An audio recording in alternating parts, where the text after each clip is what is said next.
صبح ٹھیک 11 بجے لاہور کے سب سے بڑے 5 اسٹار ہوٹل کی طرف ایک بزرگ سادہ کپڑوں میں چلتے ہوئے جا رہے تھے۔ ان کا نام حاجی عبدالرحمن تھا۔ ان کے ہاتھ میں ایک پرانا سا تھیلا تھا۔ جیسے ہی وہ ہوٹل کے دروازے پر پہنچے، گارڈز کے ماتھے پر بل پڑ گئے۔ گارڈ نے آگے بڑھ کر راستہ روکتے ہوئے کہا، بابا آپ یہاں کہاں آ گئے ہیں؟ آپ کا یہاں کیا کام ہے؟ حاجی عبدالرحمن نے ہلکی مسکراہٹ کے ساتھ جواب دیا، بیٹا میری یہاں بکنگ ہے، بس اسی بارے میں پوچھنا تھا۔ گارڈ ہنستے ہوئے اپنے ساتھی سے بولا، دیکھو تو صحیح، بابا کہہ رہے ہیں کہ ان کی یہاں بکنگ ہے۔ پھر اس نے کہا، بابا آپ سے ضرور کوئی غلطی ہوئی ہے، شاید کسی نے آپ کو غلط پتہ دے دیا ہے، کیونکہ یہ بہت لگژری ہوٹل ہے، یہاں بڑے بڑے افسر اور امیر لوگ آتے ہیں، یہاں عام آدمی کا آنا ممکن نہیں۔ اتنے میں ہوٹل کی ریسپشن میں عائشہ خان نے یہ بات چیت سن لی۔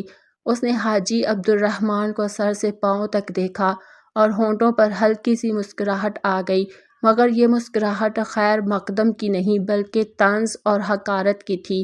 عائشہ نے کہا، بابا مجھے نہیں لگتا کہ آپ کی یہاں کوئی بکنگ ہوگی، یہ ہوٹل بہت مہنگا ہے، شاید آپ غلط جگہ آ گئے ہیں۔ حاجی عبدالرحمن نے نرمی سے کہا، بیٹی ایک بار چیک تو کر لو، شاید میری بکنگ یہی ہو۔ عائشہ نے لاپرواہی سے کہا، ٹھیک ہے بابا، اس میں وقت لگے گا، آپ ویٹنگ ایریا میں جا کر بیٹھ جائیں۔ حاجی عبدالرحمن آہستہ آہستہ ویٹنگ ایریا کی طرف چلے گئے۔ لاؤنج میں موجود لوگ انہیں عجیب نظروں سے دیکھ رہے تھے۔ کوئی کہہ رہا تھا، لگتا ہے مفت کھانے آیا ہے۔ دوسرا بولا، اس کی تو حیثیت بھی نہیں کہ یہاں ایک گلاس پانی خرید سکے۔ حاجی عبدالرحمن نے یہ سب کچھ سنا مگر خاموش رہے، ایک کونے میں جا کر بیٹھ گئے اور صبر سے انتظار کرنے لگے۔ پورا 1 گھنٹہ گزر گیا مگر کسی نے ان کی بات پر توجہ نہ دی۔ آخرکار وہ اٹھے اور اسٹیشن پر جا کر بولے، بیٹی اگر تم مصروف ہو تو اپنے مینیجر کو بلا لو، مجھے ان سے ضروری بات کرنی ہے۔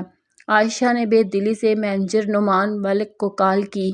اس نے دور سے دیکھ کر کہا، انہیں بیٹھنے دو، تھوڑی دیر میں خود ہی چلے جائیں گے، میرے پاس وقت نہیں ہے۔ حاجی عبدالرحمن پھر خاموشی سے بیٹھ گئے۔ اسی دوران ایک بیل بوائے علی رضا آیا۔ اس نے احترام سے پوچھا، بابا آپ کب سے بیٹھے ہیں، کسی نے مدد نہیں کی؟ حاجی عبدالرحمن نے کہا، بیٹا میں مینیجر سے ملنا چاہتا ہوں۔ علی نے کہا، آپ فکر نہ کریں، میں ابھی بات کرتا ہوں، لیکن مینیجر نے اسے بھی ٹال دیا۔ آخرکار کئی گھنٹوں بعد حاجی عبدالرحمن خود مینیجر کے کمرے میں گئے اور ایک لفافہ دیا، مگر نعمان نے اسے دیکھے بغیر ہی مسترد کر دیا اور وہ کہا، تم جیسے لوگوں کے پاس کچھ نہیں ہوتا، یہ ہوٹل تمہارے بس کا نہیں۔ یہ سن کر حاجی عبدالرحمن خاموشی سے چلے گئے۔ بعد میں علی رضا نے وہ کاغذات دیکھے تو حیران رہ گیا۔ ان میں لکھا تھا کہ حاجی عبدالرحمن ہی اسی ہوٹل کے اصل مالک ہیں، 65% شیئر ہولڈر۔ اگلے دن حاجی عبدالرحمن واپس آئے۔ اس بار ایک افسر کے ساتھ سب کے سامنے حقیقت سامنے آئی۔ انہوں نے اعلان کیا، نعمان ملک کو مینیجر کے عہدے سے ہٹا دیا جاتا ہے اور علی رضا کو نیا مینیجر مقرر کیا جاتا ہے۔ انہوں نے کہا، اصل امیری پیسے میں نہیں سوچ میں ہوتی ہے اور اس ہوٹل میں ہر انسان کی عزت برابر ہوگی۔ مینیجر نے کہا، جب کسی کے پاس پیسے نہیں ہوتے تو بکنگ جیسی بڑی باتیں کرنا فضول ہے۔ تمہاری شکل دیکھ کر ہی سمجھ جاتا ہوں کہ تمہارے پاس کچھ نہیں۔ یہ ہوٹل تمہارے بس کا نہیں، بہتر ہے کہ یہاں سے چلے جاؤ۔ حاجی عبدالرحمن نے اس کی آنکھوں میں دیکھا۔ اب ان کی آواز گہری اور سنجیدہ ہو چکی تھی۔ انہوں نے کہا، بیٹا بغیر دیکھے تم نے کیسا فیصلہ کر لیا؟ ایک بار ان کاغذات کو تو دیکھ لو، سچ اکثر ویسا نہیں ہوتا جیسا نظر آتا ہے۔ نعمان کرسی پر پیچھے جھک گیا اور زور سے ہنستے ہوئے بولا، مجھے کسی کاغذ کو دیکھنے کی ضرورت نہیں، میں برسوں سے اسی ہوٹل کو سنبھال رہا ہوں، لوگوں کی شکل دیکھ کر ہی پہچان لیتا ہوں کہ کس کی کیا حیثیت ہے۔ تمہاری شکل کہتی ہے کہ تمہارے پاس کچھ بھی نہیں۔ یہ سن کر لاؤنج میں بیٹھے کچھ مہمان بھی ہنس پڑے۔ حاجی عبدالرحمن نے گہری سانس لی، لفافہ میز پر رکھا اور خاموش لہجے میں کہا، ٹھیک ہے، جب تمہیں یقین نہیں تو میں چلا جاتا ہوں، مگر یاد رکھنا آج تم نے جو کیا ہے اس کا انجام تمہیں بھگتنا پڑے گا۔ یہ کہہ کر وہ دروازے کی طرف بڑھ گئے۔ پیچھے بیٹھے لوگ آہستہ سرگوشیاں کرنے لگے۔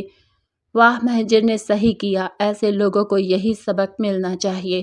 حاجی عبدالرحمن ہوٹل سے باہر نکل گئے۔ ان کی آہستہ چال اور جھکی ہوئی کمر نے پورے عملے میں ایک عجیب سا سناٹا پیدا کر دیا، مگر نعمان اپنی کرسی پر بیٹھا مسکراتا رہا۔ اسی دوران بیل بوائے علی رضا نے وہ لفافہ اٹھایا اور کمپیوٹر پر جا کر ریکارڈ چیک کرنے لگا۔ چند لمحوں میں اس کی آنکھیں کھل گئی۔ اسکرین پر صاف لکھا تھا کہ حاجی عبدالرحمن اس ہوٹل کے 65% شیئر ہولڈر اور بانی رکن ہیں۔ علی کی سانسیں تیز ہو گئی۔ اس نے فوراً رپورٹ نکالی اور دوڑتا ہوا مینیجر کے پاس پہنچا۔ اس نے کہا، سر یہ رپورٹ دیکھیں، یہ وہی بزرگ ہے، یہ ہمارے ہوٹل کے اصل مالک ہیں۔ مگر نعمان نے غصے سے کہا، مجھے ان فضول باتوں میں کوئی دلچسپی نہیں، اپنا کام کرو۔ علی نے دوبارہ سمجھانے کی کوشش کی، مگر نعمان نے رپورٹ دیکھے بغیر واپس کر دی۔ علی پریشان ہو کر باہر آ گیا۔ اس کے دل میں یہی خیال تھا کہ یہ صرف ہوٹل کا معاملہ نہیں بلکہ انسانیت کا امتحان ہے۔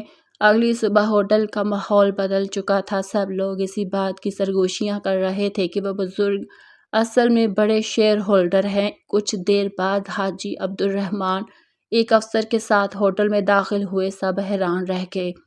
انہوں نے حکم دیا، مینیجر کو بلاؤ۔ جب نعمان آیا تو حاجی عبدالرحمن نے کہا، میں نے تمہیں کل ہی کہا تھا کہ تمہیں اپنے اعمال کا انجام بھگتنا پڑے گا، اور آج وہ دن آ گیا ہے۔ افسر نے فائل نکال کر سب کے سامنے اعلان کیا، اس ہوٹل کے 65% شیئر حاجی عبدالرحمن کے نام ہیں، اصل مالک یہی ہے۔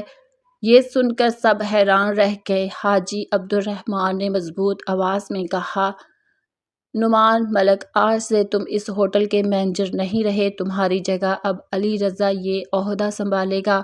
نعمان غصے میں بولا، آپ ہوتے کون ہیں مجھے ہٹانے والے؟ حاجی عبدالرحمن نے جواب دیا، یہ ہوٹل میں نے بنایا ہے، اس کی بنیاد میری محنت سے رکھی گئی ہے۔ پھر انہوں نے علی رضا کو بلایا اور کہا، تمہارے پاس دولت نہیں تھی مگر تمہارے دل میں انسانیت تھی، اور یہی اصل قابلیت ہے۔ علی کی آنکھوں میں آنسو آ گئے۔ پھر انہوں نے عائشہ سے کہا، یہ تمہاری پہلی غلطی ہے، اس لیے معاف کرتا ہوں، لیکن یاد رکھنا کسی کو اس کے کپڑوں سے مت پرکھنا، ہر انسان کی عزت برابر ہے۔ آخر میں انہوں نے سب سے کہا، یہ ہوٹل صرف امیروں کا نہیں، یہاں انسانیت اصل پہچان ہوگی۔ لوگوں نے تالیاں بجائیں۔ حاجی عبدالرحمن نے کہا، اصل امیری پیسے میں نہیں بلکہ سوچ میں ہوتی ہے، اور پھر وہ وہاں سے چلے گئے۔